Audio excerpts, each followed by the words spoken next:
I'd like to say thanks to you, Valery, but also to Ivan and Dobrica for their really interesting, insightful presentations there.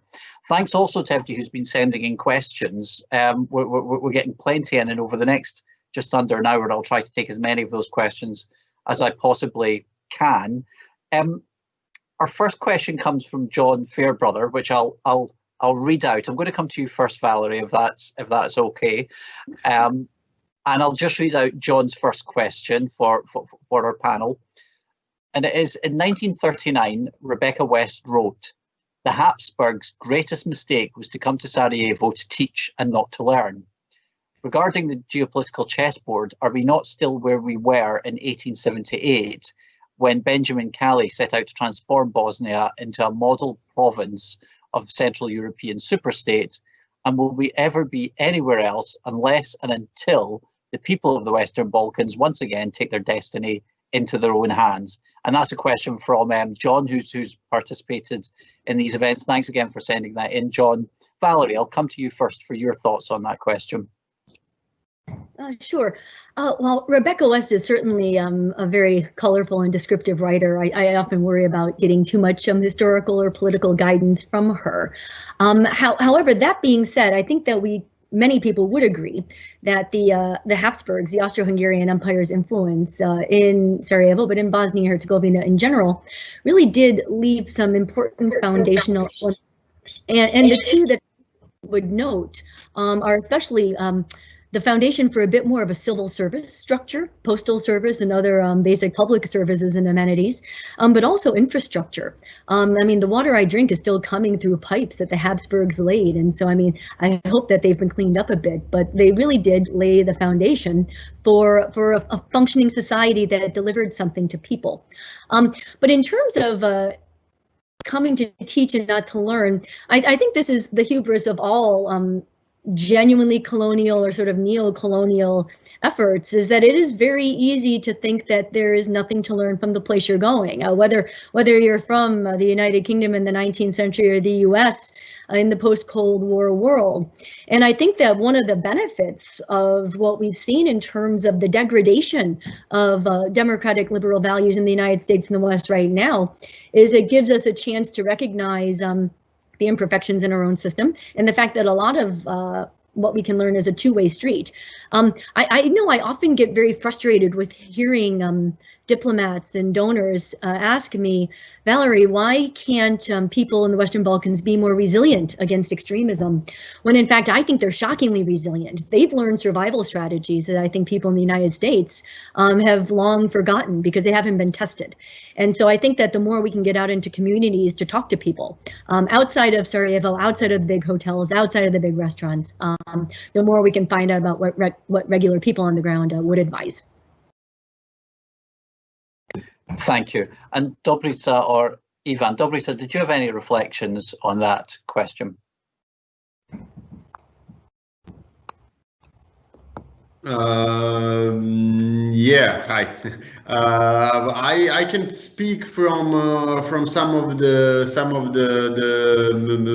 experiences that we had. So one of the things that we often heard is, especially from the European Union and also from the USA, is this kind of narrative of stabilocracy and preserving institutions in the sense of fixing some bigger issues and looking into the bigger picture. So in this sense, in the recent years, the Kosovo is the issue. Before that, it was the Bosnia and the wars in the Balkans. I think that approach is bad, especially because we are talking not about the institution building and democracy promotion in the sense of sustainable, of independence of institutions and the different bodies and the parliament, etc. But we are witnessing the support from the Union and from the USA to the fixing the bigger issue which is there. So this is most evident in the recent years around the negotiations with the Kosovo, and that is something which is not even getting anywhere. So in this sense, we are seeing the two political elites, both from Kosovo and Serbia, are talking to each other, but we are not knowing what they are talking, negotiating, etc. And there is no ordinary citizen, both from Kosovo and Serbia, involved into the dialogue. I really think that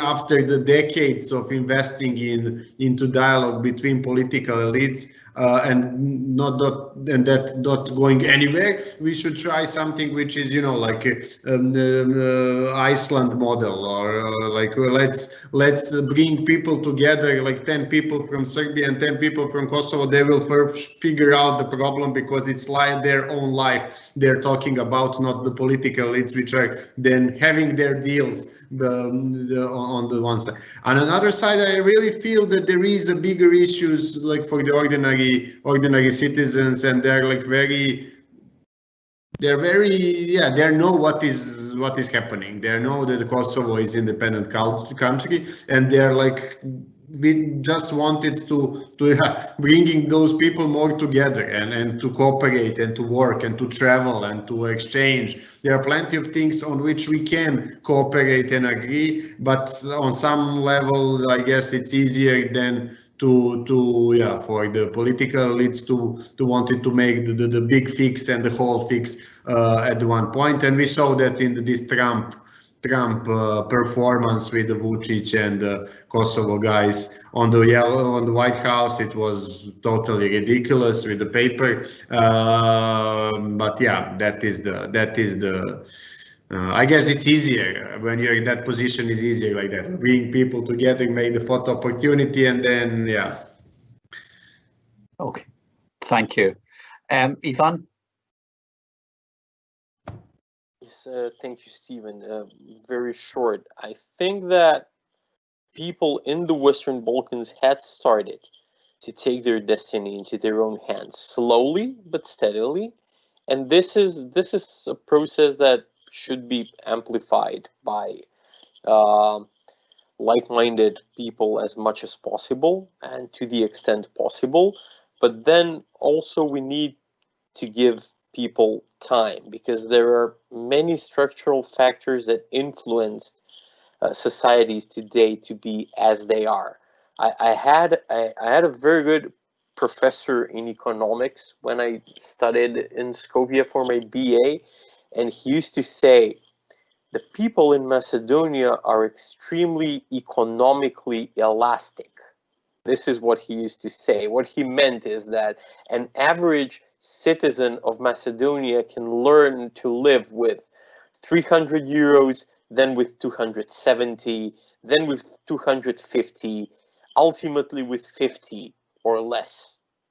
And this is a problem, but I think that this is slowly and steadily changing. Thank you. Back to you, Stephen. No, that was great for everybody. Thank you.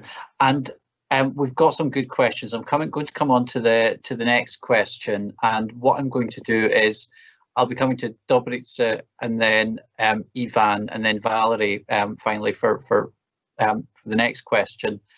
It's a good one. It's an anonymous question, but that's fine. Please keep the questions coming in. And I think this is particularly pertinent to today looking forward.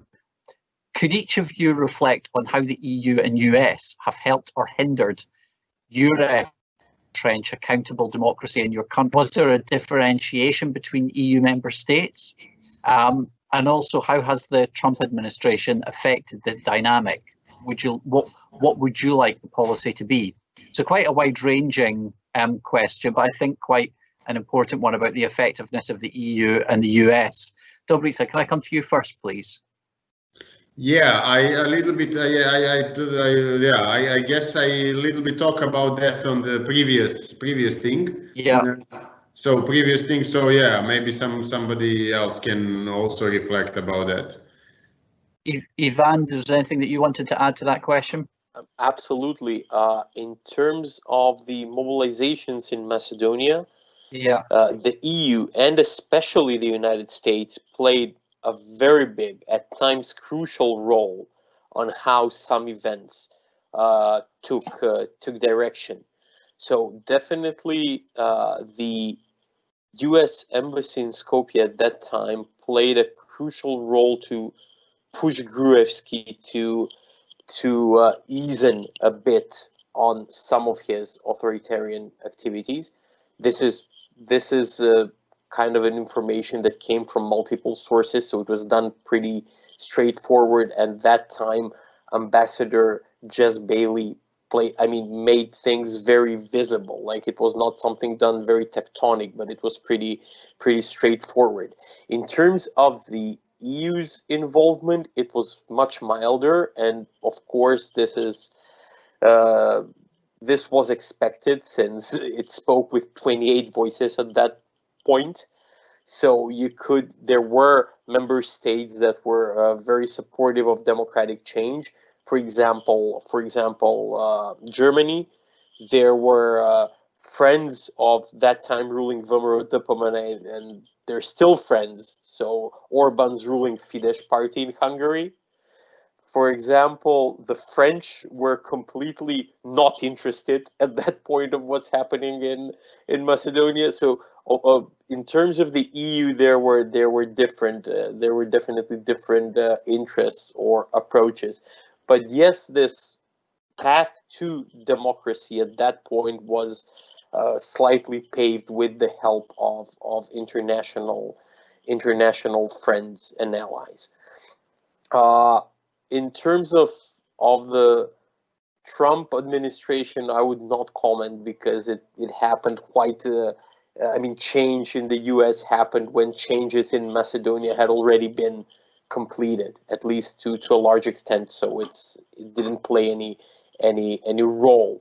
What policy would I like to see? Definitely one that would encourage more positive radicalization and marginalize the traditional allies and partners in each of the Western Balkan states, including North Macedonia. This would be my wish if I can pick. Thank you. Okay. Thank you, Ivan. And Valery, can I come on to you for your thoughts on that question as well, please? Sure. Looking at the experience in Bosnia-Herzegovina, when the US and the EU have been on the same page and have had the same message, they've been able to make the most success. We could see this, for example, with defense reform, intelligence reform, and some other reforms that we saw in 2003, 4, 5, 6. Unfortunately, when there's been a split between the US and the EU, this has been very effectively exploited by local politicians who have been able to basically see this moment and use it to their advantage to either ensure a lowest common denominator approach to reform or to scuttle it altogether. And now I think we've got the even more troubling phenomenon of increasing splits among EU countries themselves, most notably with Hungary and Poland. So if the EU suddenly has to have its own values dictated by two countries within the Union who seem to be more and more firmly placed on an illiberal side of the spectrum, then you have to wonder what kind of values the EU can stand up for and promote. In terms of the damage of the Trump era, I mean, it's been incalculable in many ways. I mean, the damage that he has caused to relationships with American allies has been significant. The use of transactionalism as opposed to values-based long-term strategic alliances has been bad. And what's very troubling for me is that over 70 million Americans were satisfied with voting for a renewed approach and support for authoritarianism in the United States. And so I think that has to remind Americans as well that we need to sort of take a pause when we see what is driving electoral choices in different countries. It's going to take a while.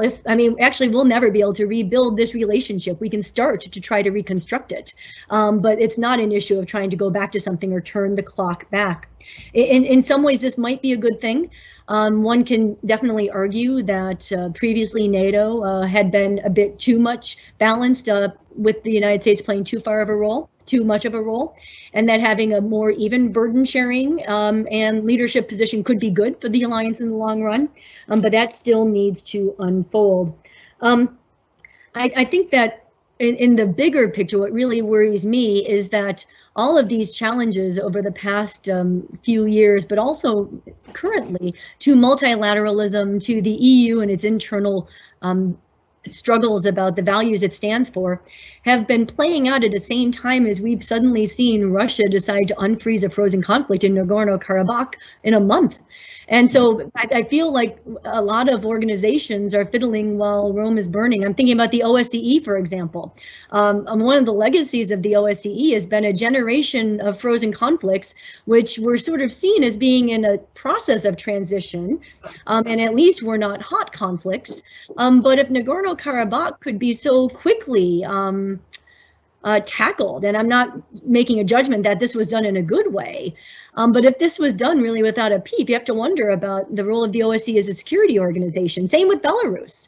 I'm very troubled by the fact that we have these multilateral organizations and we seem increasingly impotent to address some of the challenges that are coming blatantly and regularly against the order that we've become accustomed to.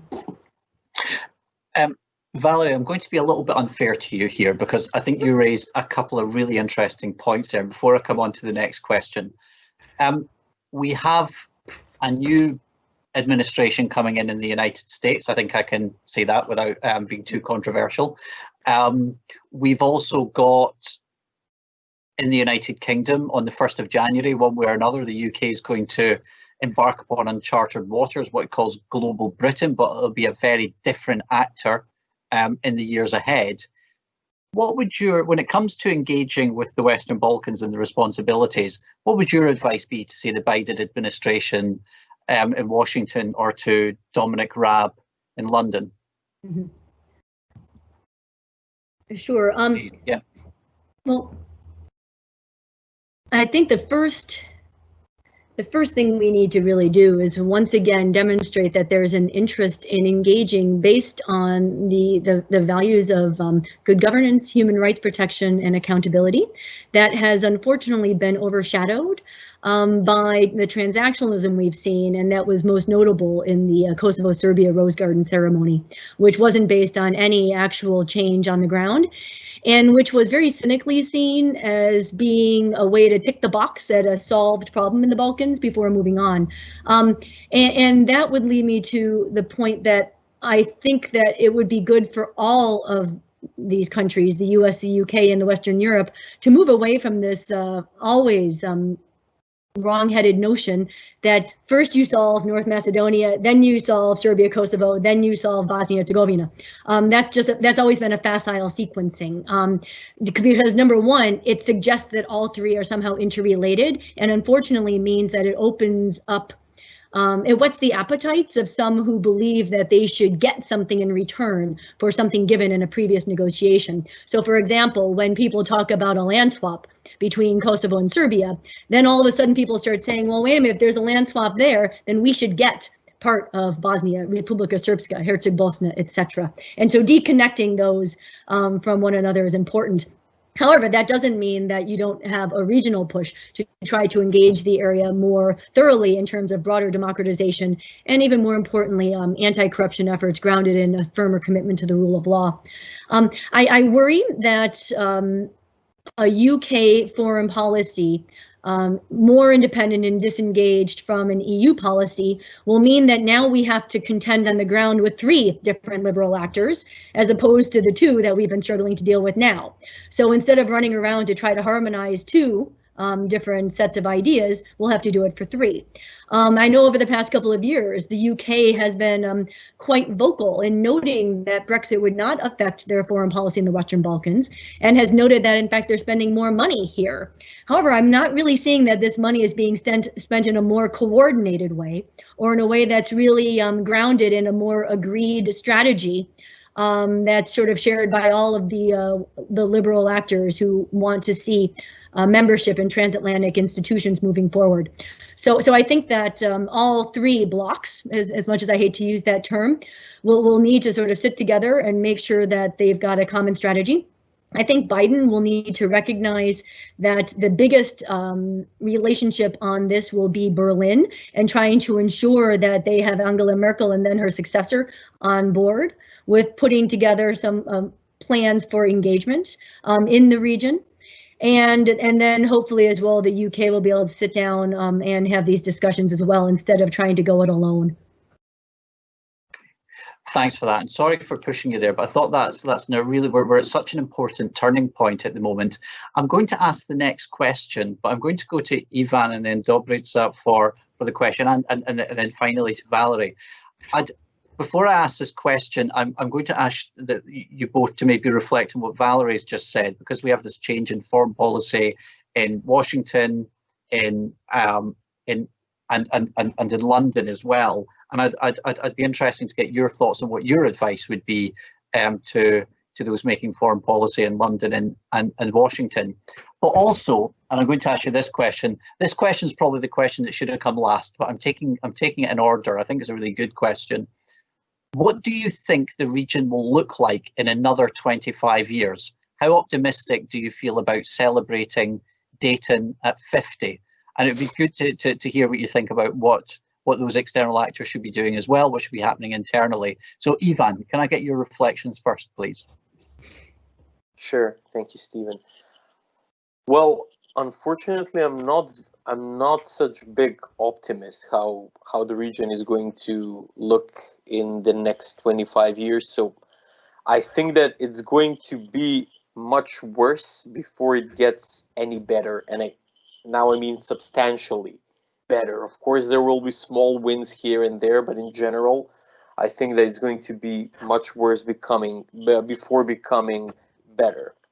But in terms of what international actors should do, I truly believe that Biden will introduce a more positive change towards the Balkans. There are some events happening these days, so probably everyone should watch closely and see what the outcomes of this prospective foreign policy would be. But I'm quite persuaded that it cannot be worse than what Trump was doing. So at this point, regarding this, I would like to be optimistic. And in terms of how do I feel about celebrating Dayton at 50, I hope that this is not going to happen, because I personally see Dayton as a hurdle to progress and democracy. 25 years ago, when Dayton was installed, it had the sole purpose to end bloodshed, and luckily it did. But it's probably the best example of how you can institutionally lock down a state for 25 years. How you can push it into an endless stalemate of procedures, of veto players, and basically everything that you would not want to see in a new country. So I honestly hope that none of us is going to celebrate Dayton at 50, but a new, more functional, more democratic substitute, a new constitution that will be truly democratic and open and free from any type of ethno-nationalism. So I'll stop here. Thanks for that. Dobrica, would you agree with that? What are your thoughts on Dayton at 50? I'm more optimistic than Ivan, but yeah, the circumstances are daily prove me wrong. But I really sense that at this point there is a connection and the cooperation between different regional actors, also on activists, but also on the political landscape. So we are seeing that the emerging movements in the region are also becoming more political, in the sense, For example, our friends in Croatia got in the national parliament as a green left coalition, which called Možemo. Also, there are a couple of similar initiatives in Montenegro now with the Sura guys, and in Serbia also we're becoming kind of political actor also on the national level with this also green left coalitions, etc., like that, stuff like that. So I really think that there is a connection between the people who were very young or in the kind of beginning of their careers when the Dayton was happening, and there is a sentiment that some of the things can and must be radically changed in the landscape. And there is an issue now how that dots are connecting to each other. I really think that we will in the next, I don't know, next 20 years or even less, we'll witnessing some kind of new federalization of new connection in the region also on the kind of first, I see that on the political level. So I can imagine that there'll be kind of ex-Yugoslavian political party emerged. So in that sense, something which is political actor, which is transcend the national states, the states, and becoming on the regional level important. That is also connected with the European Union accession, and if we are becoming a part of European Union, or this region will become something which is, I don't know, European Union plus or something in between. So I see the political actor will emerging, and then I see that can be an interesting development for the future. So I'm a little bit more optimistic than even I will say, no. So a little bit of optimism, and obviously continued move towards the European Union as well. Okay. Valery, Dayton at 50, what do you think? Sure, I have to be honest, my first gut reaction after hearing that question is that there's a very good chance I could be in a dome pensionera at Dayton 50, which is a bit worrying in many ways. But to be honest, I couldn't answer the question any better than Ivan. Ivan perfectly encapsulated the structural issues and the fact that we need to move beyond Dayton. And I have to be honest, I wake up every morning optimistic, which is how I've managed to stay in the region for so long. And I think that I have no doubt that if we could hit the right balance between support for local actors who basically just want a functional system that gives them dignity, with a top-down support effort and democratization effort and accession effort that supports them and doesn't support the powers that be that have failed to deliver change, then I think change is possible. And Kurt Bassuener has spoken at length about what we call the pressure sandwich in terms of top-down, bottom-up pressure. And so I think that if we can move in that direction, then there will be reason to be positive, not only in Bosnia and Herzegovina, but in the region. Great, thank you. And that was probably a question for the end, but I'm taking them. But I'm not going to let Kurt away that easily, because it's a good point. And in his closing remarks, I'm going to ask him to reflect on Dayton at 50 as well, since I put everybody else on the spot on that. So I think that's only fair. The next question probably links into where we go. And Dobrica and then Ivan, I'm going to come to you about this first. And it's a question that says, it seems that the local level, in particular outside the large cities, is where the actual democratic potential is concentrated. Is this the case in your countries? And I'm wondering if you could, Dobrica, first of all, talk to me about Serbia, and maybe Ivan talk to me about North Macedonia, and of course any reflections you've got on the broader region. And then Valery, I'll come to you maybe for your thoughts on that local angle. It's something that I've been involved in politics, and that local level is so important to people. It's the important level. These things matter to people. So Dobrica, first of all, what are your thoughts on that? So yeah, thank you. I also think that local level is the prime example of where democracy, of the birthplace of democracy, and also in the, you know, like in the 21st century, the city is also the big cities are the place where everything is happening, especially in the region where we saw this kind of trend of depopularization and the people who were constantly going to bigger cities from villages, and this depopulation trend is evident in all of the region. I see the local issues as something which is which can connect people.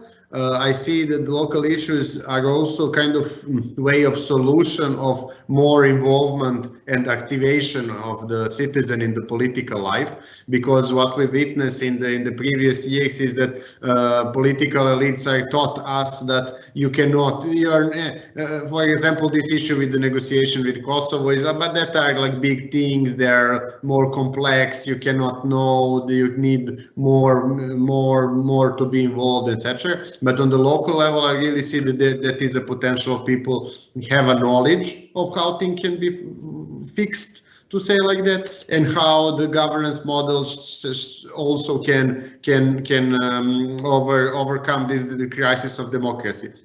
I will just mention this for me particularly important issue of how different governance on local level can be achieved. There is, especially in the region of the ex-Yugoslavia, notion of how the commons before commons.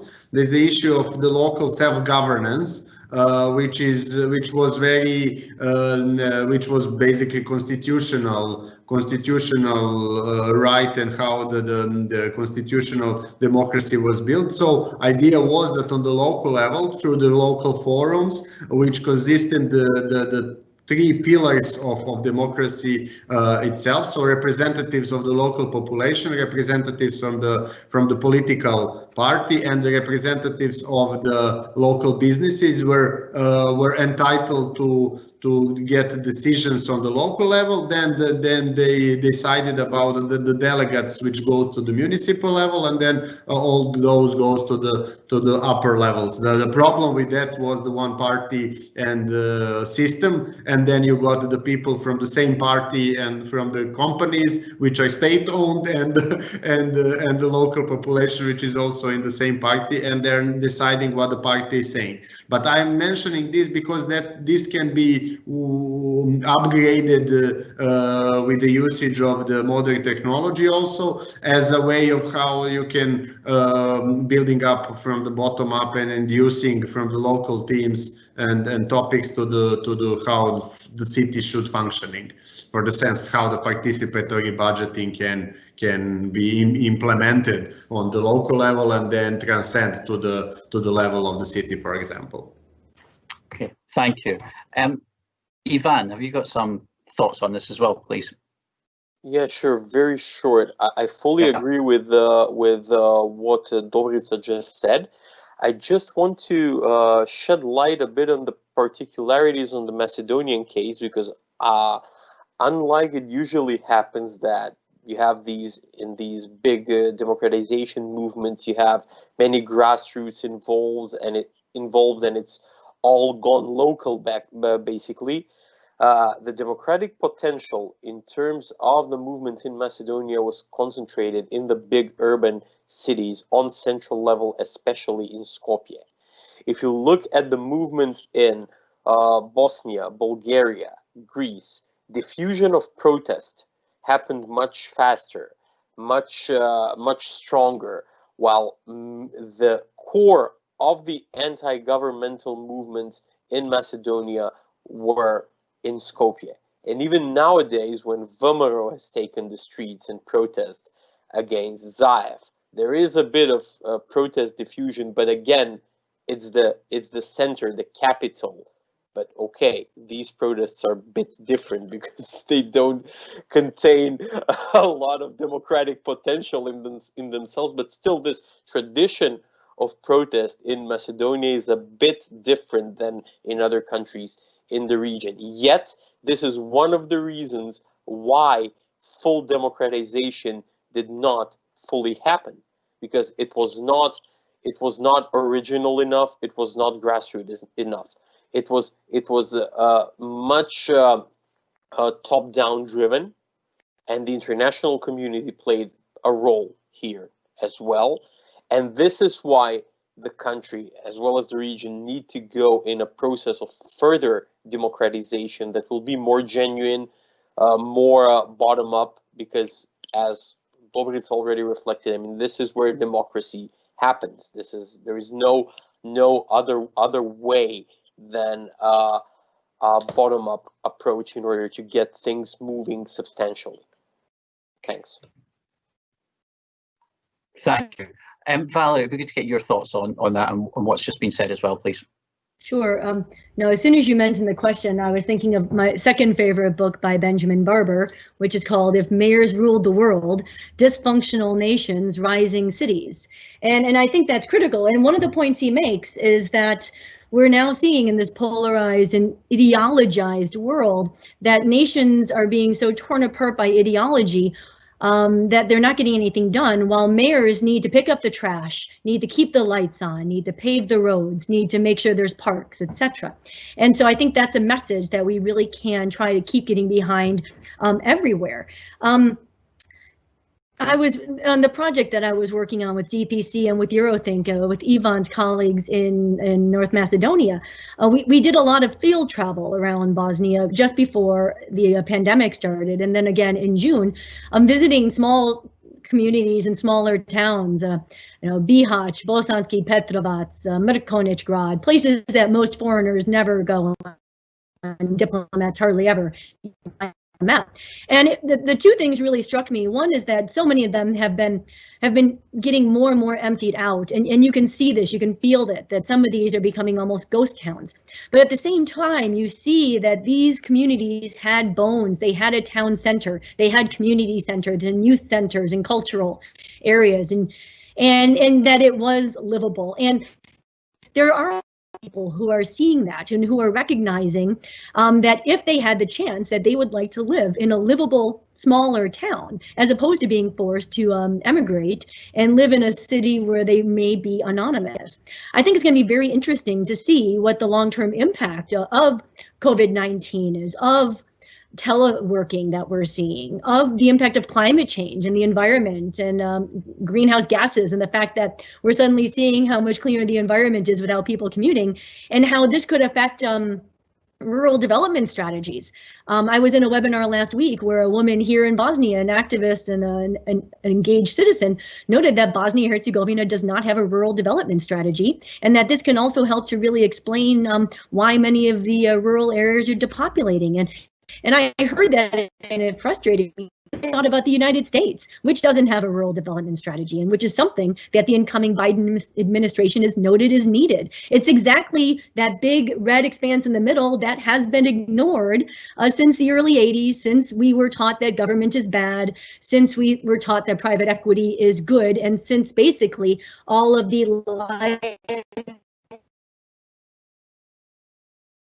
So again, this is going to be a and quality of life should be a choice, and not a move of last resort of people anywhere, really. Okay, thank you. That was really interesting. Thanks to everybody there, and it's often overlooked. And Valery, that's a really potent point about the lack of a rural development strategy. And in the same way that in the UK, there were a number of people who felt left behind around the Brexit referendum and the need for a small town strategy and everywhere to reach out beyond the capitals. That was so, thanks to whoever put in that question. That was a really important question. The next question ties in a little bit, and I'm going to come to, and I'm sorry, Valery, but just the way the question is, I'm going to come to Ivan and then Dobrica and then you, Valery, finally again. But I think that the question reflects Ivan and Dobrica's remarks. And the question is, Ivan and Dobrica's mention of regional cross-pollination among governments, repressive measures, media and citizen movements, air pollution, hydropower is crucial. What resonance did the breakthrough in North Macedonia have, Belgrade and regional protests have in Serbia, and the Justice for David and Jenan protests in Banja Luka and Sarajevo? Is there a learning process? So I think there's something there for everybody, everybody sort of sitting in one of those areas mentioned at the moment. But I'm going to come to you first, Ivan. Thank you, Stephen. Yes, it's exactly regional cross-pollination, because the both movements, activists learn from each other, use or borrow similar frames, similar resources, similar discourses, share similar grievances. So this collaboration, solidarity, use of same or similar resources is inevitable. Then on the worst part, authoritarian regimes also learn from each other. Look at Orban and Gruevski's learning curve, one from another, and you can see a lot of similarities. Even Orban's bussing in voters from neighboring countries. This is taken precisely from Gruevski, for example.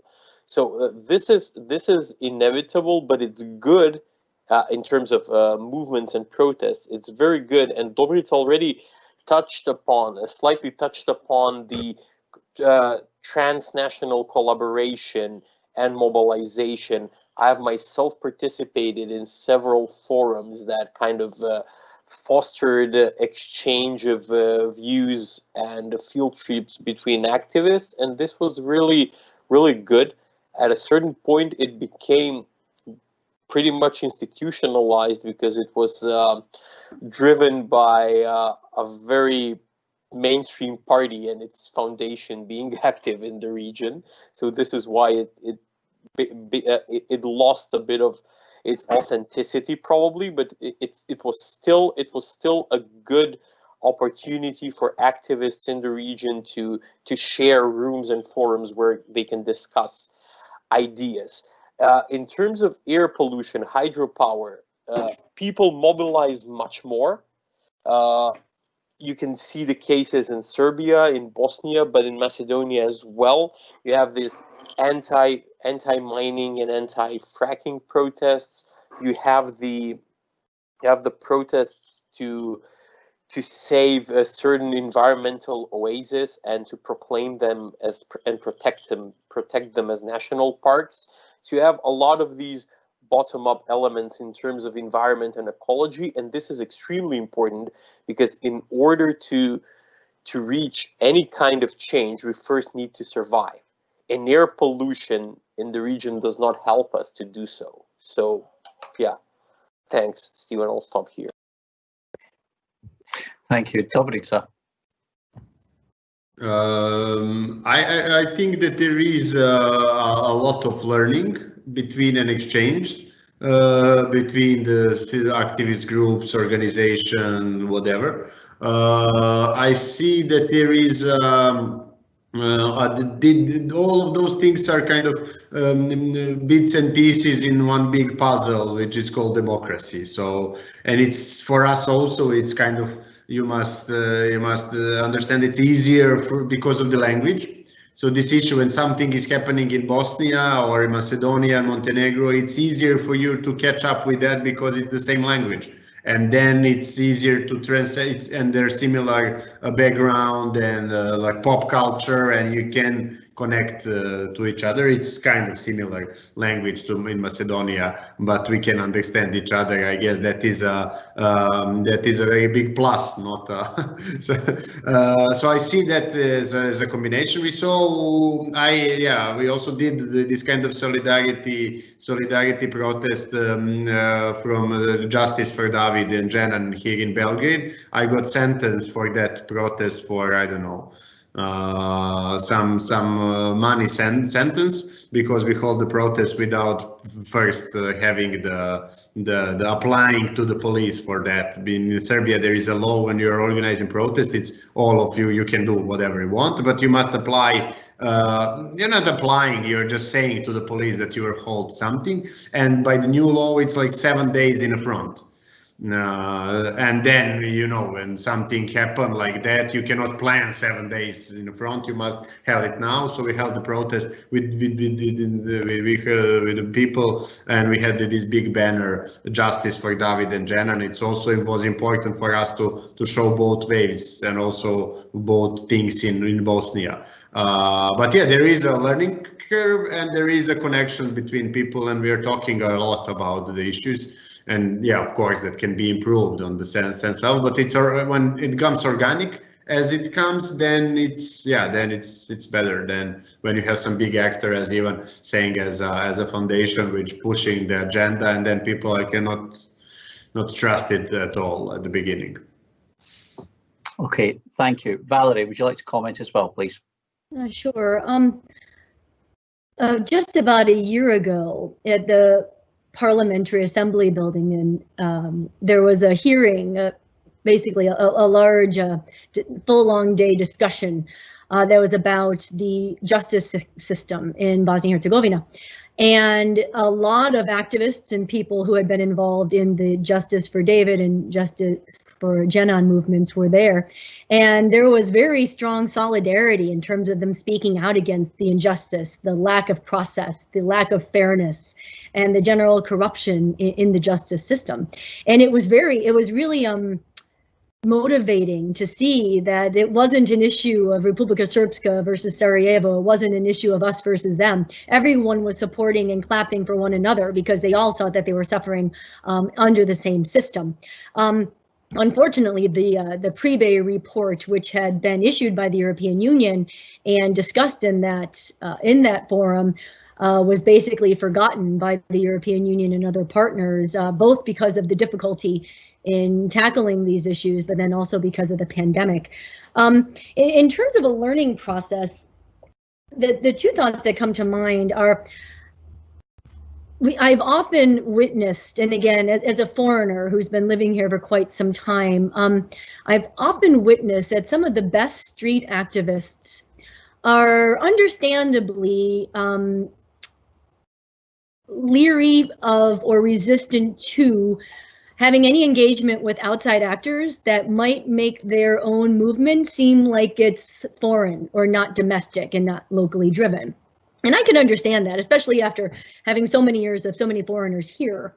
However, I think that this can really be an example of shooting yourself in the foot. You can maintain ownership in a movement while still trying to find ways to use and instrumentalize us and the international community.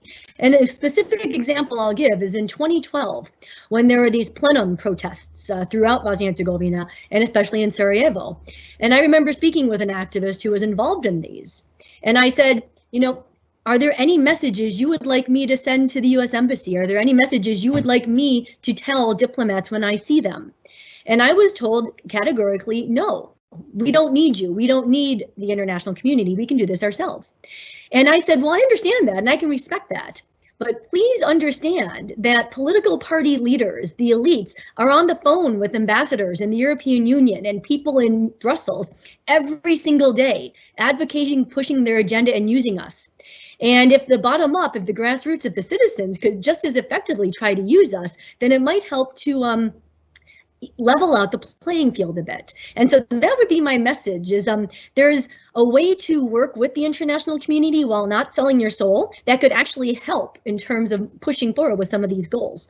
And then I would just want to end this question with a question of my own, and that's another issue that comes up quite frequently here, but I think also globally, is I personally remain a bit skeptical of leaderless horizontal movements. And again, I remember at the plenum protest in 2014, while there were some very good local level efforts going on, sometimes it was difficult just to even try to find out who to call for information, who to call to volunteer.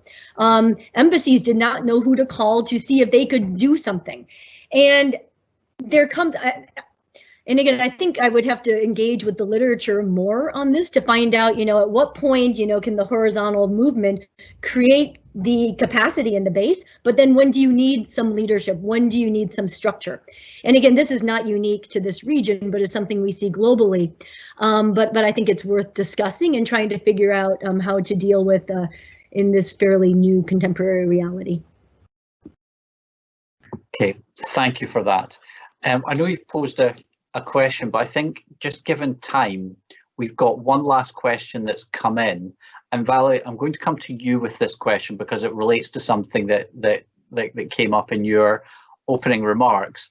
And then Ivan and then and Dobrica, I'll come to you for your remarks as well. And I'm wondering, if I ask this question, if I could ask all three of you to maybe put in any closing remarks or any concluding remarks, that anything that you'd like to cover that we haven't covered so far. So this is your final opportunity. But given the negative connotations attached to radicalization, how do we get established democracies to become favourably disposed to bottom-up civic positive radicalization? Valery, I'm going to come to you first to answer that question and anything else you think we may not have covered, and then I'll go to Ivan and Dobrica in turn, just because I can see them that way on my screen. Thank you. Already Congress made in taking away the negative connotation of radicalization. It's become very common in the literature, but also in different handbooks and reports that we see on issues related to extremism in the region, to point out that radicalization by itself does not need to be negative. The example most often given is the notion of women's suffrage and the fact that it used to be considered radical that women would be allowed to vote, but then it became mainstream. I think we could say the same thing in terms of civil rights and racial justice or LGBT rights. And so things that can be seen as radical at one point in time can become mainstream.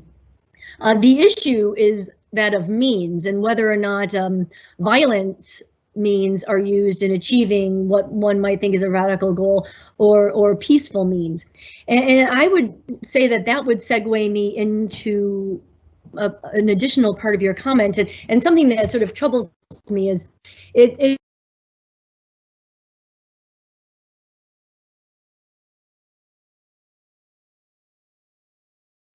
Sorry, we've just lost Valery for a moment there. Valery, if you can hear me, I'm afraid we've lost you for a moment there. So if it's okay, I'm going to come to Ivan and then Dobrica, and then if we can get Valery back. I'm afraid these are just the normal things that we all have to run through with video calls at the moment. So Ivan, I'll come to you next, then Dobrica, and if I get the opportunity, I'll come back to Valery as well for our closing remarks from Kurt. Thank you. Ivan. Yeah, thanks a lot, Stephen. Well, yeah, usually radicalization is put in a negative connotation because very often those who create concepts oppose radical change. So even if you look to what Sartori refers to when he speaks about radicalization, or some other authors later following him, you'll see that it's usually people labeled radical, having radical ideas are would be allies and friends of this panel, or like-minded people like us here. So radicalization is in value in many cases very positive, and it drives for positive change. I will definitely argue that it's very difficult to try and sort of sell this term in established democracies as a positive thing, especially taking into consideration what Valery already elaborated at the beginning in her introductory remarks, how radicalization is even to a certain extent a substitute for terrorism, which is problematic per se. So we should keep trying and push more. This panel and panels like this are a good opportunity to better introduce concepts like positive radicalization. So we should just keep doing our thing. Still, here I would like to give I'll stop here and I will give the floor to Kurt in his closing remarks, because he's the one that explains positive radicalization the best, if you ask me. Well, that's praise indeed. Now we're just going to come on to Kurt in just a moment, but can I go to Dobrica for your remarks as well? Yeah, Valery is back. I really am, as I maybe show, optimistic in the regarding how situation will evolve. Also, that is a heavy burden on our backs because we on the front lines of the streets and the squares and mobilizing people and the community grassroots working are on the front line to explain to people that that we not having afraid of the others in the sense of the people in the region, of our neighbors, of different political opinions, of the European Union, etc., and that we all must work together because as a pandemic we are witnessing we must need and must have more resilient responses and more innovation in the regard of the public health systems and the security systems, like social security systems and education and all of those things that we forgot in this neoliberal privatization and of everything and run to the money things. So I really think that this will shaken up us and give us opportunity to look what is the best in our histories and what is the best in each other and how we can work also together because only together we can get the best solutions. So I am looking at that point as that. So for me, the radicalization is when we get together and jointly, commonly figure out the best solution to all of us. So thank you. Thank you, Dobrica. Now, it wouldn't be a video conference if we didn't have one of our panelists or somebody on having some technical problems, but I'm delighted that Valery has been able to rejoin us. Valery, were there any final remarks that you wanted to make there? Sure. No, I think I got cut off just when I was starting to say what worries me. And what worries me is that in the zeal and interest to try to create safety against the real or perceived threat of terrorism, we've seen throughout the West and consolidating democracies a tendency to make it harder to protest, to require more days to get a permit, to take away from the spontaneity that we should want to see in the commons by people exercising their right to assemble peacefully. And we see this in the West as well. I mean, we saw this very glaringly in Washington, D.C. when peaceful protesters were gassed right across from the White House. And I think that this is going to unfortunately require an ongoing pushback against the far right governments that we're seeing that don't respect and don't want to see peaceful protest and want to clamp down on it or frame it as being violent.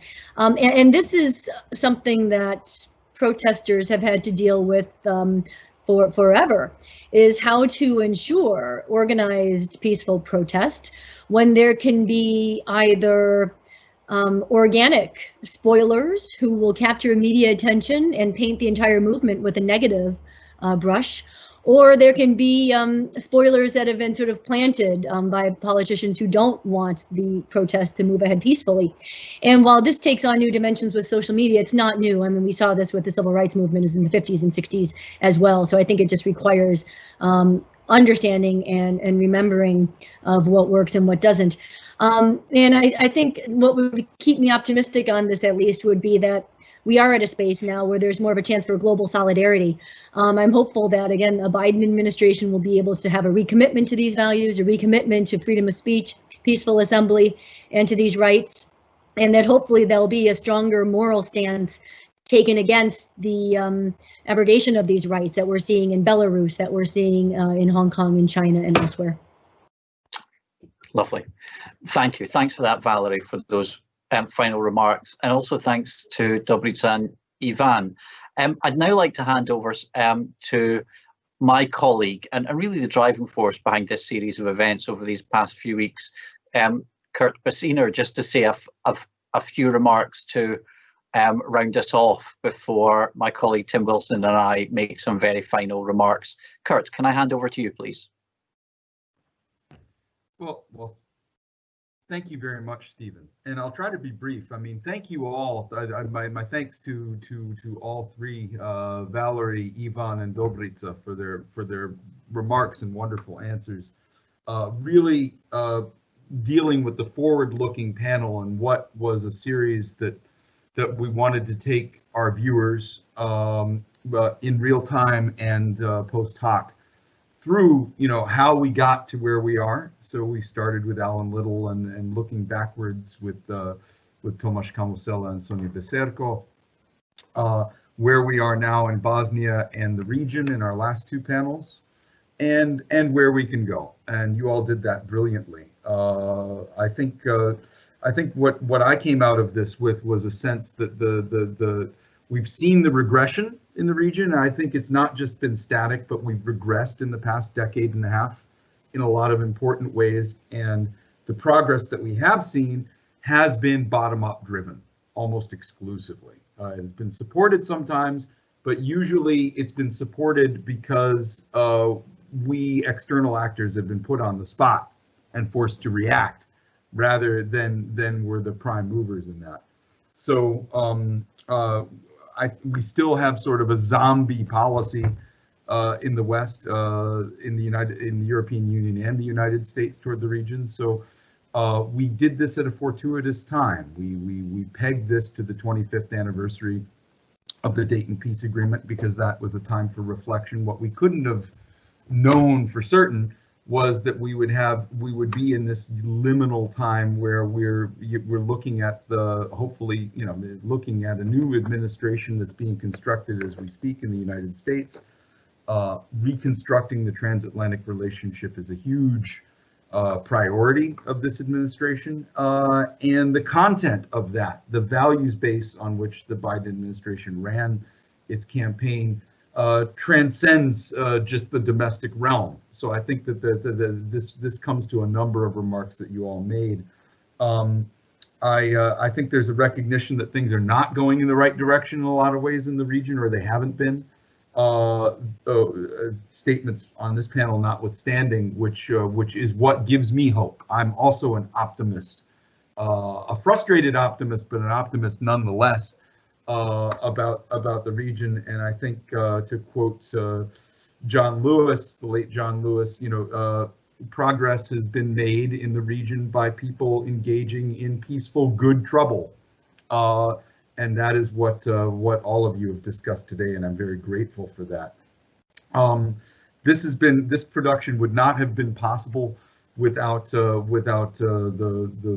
cooperation and hosting of the Center for the Study of Terrorism and Political Violence here, the School of International Relations, so my colleagues Tim Wilson and Stephen Gethins, who have moderated many panels. We also had Matea Petar moderate last week's panel, but also especially I want to give a shout out to Connor Keir, who made this all work and kept this going, and I'm grateful for him dealing with a lot of frenetic technical issues. Watch this space as we will be following up on Balkan issues in the coming year. We'll be looking at a lot of these open questions: transatlanticism, whether democracy support after the Trump era, and a number of other issues, including hopefully discussing the study that Valery, Ivan, Senada, and Lupcho and I worked on together that was discussed in brief today. Stephen, you asked me about how I felt about Dayton at 50, and I think I'll echo Valery in saying even got it exactly right. I think I hope that 25 years hence, people look at it as a necessary stopgap solution that became a retardant on civic development, and then that we're talking 25 years from now on how that hump got cleared, driven from the bottom up, but finally getting the support it needs from us. So I'd like to hand off back to you, Stephen, and thank you all. Thank you every viewer who's attended. This has been recorded, so hopefully many of you who weren't able to join us as it happens will be able to join us in the future. Thanks a lot. Thanks for that, Kurt. Thanks for your remarks. And just to reiterate what Kurt said, this has been a really interesting and insightful series of events, including today's. So thanks in particular to our three panelists today. And it will be up on this. You will be able to find this, and we will have it as a resource going forward. I just wanted to make some very brief remarks at the end of this. We started this event, as Kurt said, with some remarks from Alan Little, who was a BBC journalist covering the conflict and spent a great deal of time in Sarajevo. And if you go back to that first session, Alan captured beautifully the human impact that the conflict in Bosnia had, the human impact that the high politics have on people's day-to-day lives, and that we are able to reflect on from the comfort and safety of our homes today. These were seismic events in European history that had a profound impact on Europe and the world, but they also had a profound impact on individuals. And I know that as a student in the 1990s, these were conflicts that deeply shaped my outlook in the world and how I saw things, and that would be the same for many others. This was a conflict in another European country, not so dissimilar from the one in which I grew up here in Scotland, that was in real time. So it happened in a society, it impacted on people that went on to become friends and colleagues in my own working life. And it's so important to learn these profound lessons in a world that gets caught up in the short term so often, in a world that we see Brexit happening in real time. We see presidencies in the United States come and go, governments come and go. Sometimes it's incredibly useful in a day of 24-hour news media cycle to press the stop button, to take a pause and reflect. And that's why we thought it was important, driven by Kurt and his hard work, to sit back and have a look at Dayton at 25. Because often in foreign policy, you don't really know the lessons the day after. You'll only learn the lessons in a better way decades later. And in the way that politics is driven today, sometimes we don't have the patience for that. And patience is sometimes what we need to learn the lessons most effectively.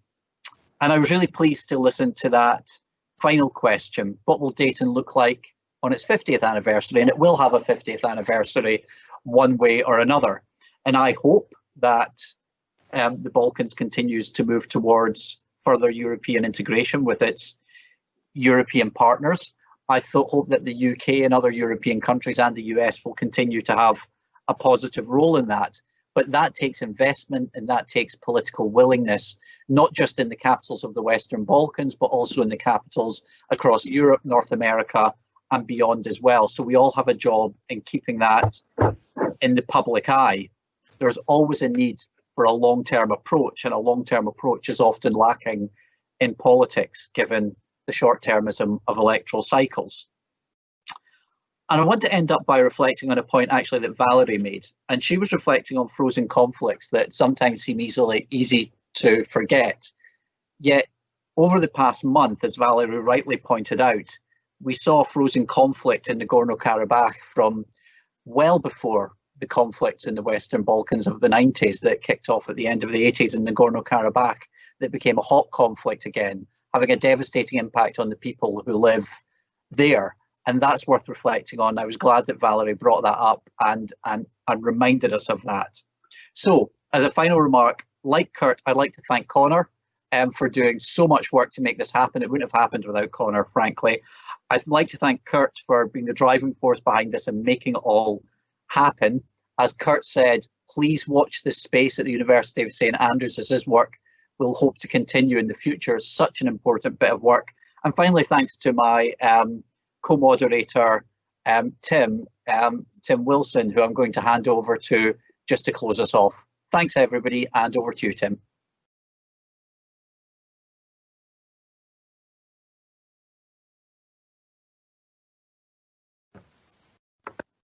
How appropriate that one should forget to unmute at the end of 5 long weeks. As director of CSTPV, I seem to find myself with the honour of the last word, which seems deeply unfair. Can people hear me all right? Am I muted or not? Oh, they can hear me, great. I was still getting a muted message. So yeah, it seems very unfair at one level as director of CSTPV to get the last word, given that really the Centre for the Study of Terrorism and Political Violence has not really been known historically for its Balkan expertise, but I hope that this 5-week series has gone some way to remedy that, and that the rigour and the vigour of discussions has certainly impressed me.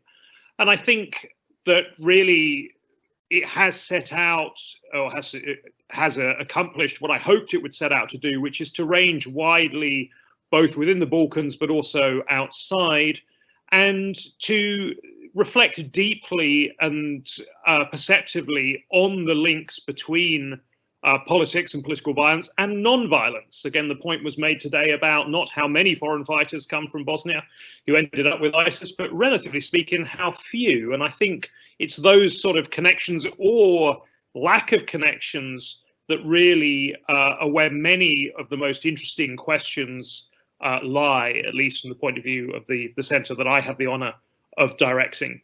And when one sees and hears, one cannot avoid the polarizing, totalizing rhetorics of division, such as the Christchurch killer in New Zealand in 2019 accessed and seems to have drawn on, of clashes of civilizations and so on. I think it does make sense to take time in the sort of way that we have over 5 weeks to look a little bit more closely. Things are never that simple, and there are always reasons for optimism. And I would just in that context perhaps just pay tribute to Valery's formulation of negative freakout, which is a far more analytically superior term than the anodyne radicalization with which we're stuck in terrorism studies, and we might be a lot wiser if we had adopted it more widely, and I hope perhaps we might. So that really just brings me to close off to again, with some well-deserved thank yous for today's panel, to Ivan, Dobrica, Valery, for what I think was a masterclass in Gramsci's pessimism of the intellect, optimism of the will, cold-eyed analysis, but also plenty of reasons for hope as well. To thank all of our speakers and all of our listeners over the last 5 weeks, including Matea Pater, who helped us out the other week, but also really to, just as I think is thoroughly deserved, foreground my colleagues. Connor did let slip a few weeks back that Dayton hadn't been particularly high on his radar as someone born perhaps even after it, I'm not quite sure, but he now knows a lot more of it, and I am deeply grateful to him for his coolness under fire through all of the technical challenges that inevitably such occasions bring. Also to thank my friend and colleague Stephen Gethins for his excellent co-chairing, but also to end, as Stephen has said, with paying due tribute to Kurt as the driving force, the eminence grise of all of these sessions, and you know, his network through him that I'm well aware we have plundered of the Democratization Policy Council, who you know have really been a wonderful resource for us to draw upon. But this is Kurt's brainchild and his vision. The rest is not silence, to borrow from Hamlet. There will be an archive of videos of these sessions that I think has already been building up, and I hope this session too. So that will exist to draw on, and you can get through our website. So I think that is a good omen for future discussions, and we won't leave it till the 50th anniversary, hopefully, before renewing discussion, at least if Kurt and I have anything to do with it. There is no elegant way to pull a plug, so I'm going to thank you all for 5 weeks of lively and productive discussions, and now ask Connor to fade us out, or not fade us out rather, but to pull the plug. So thank you very much, everyone. Over and out.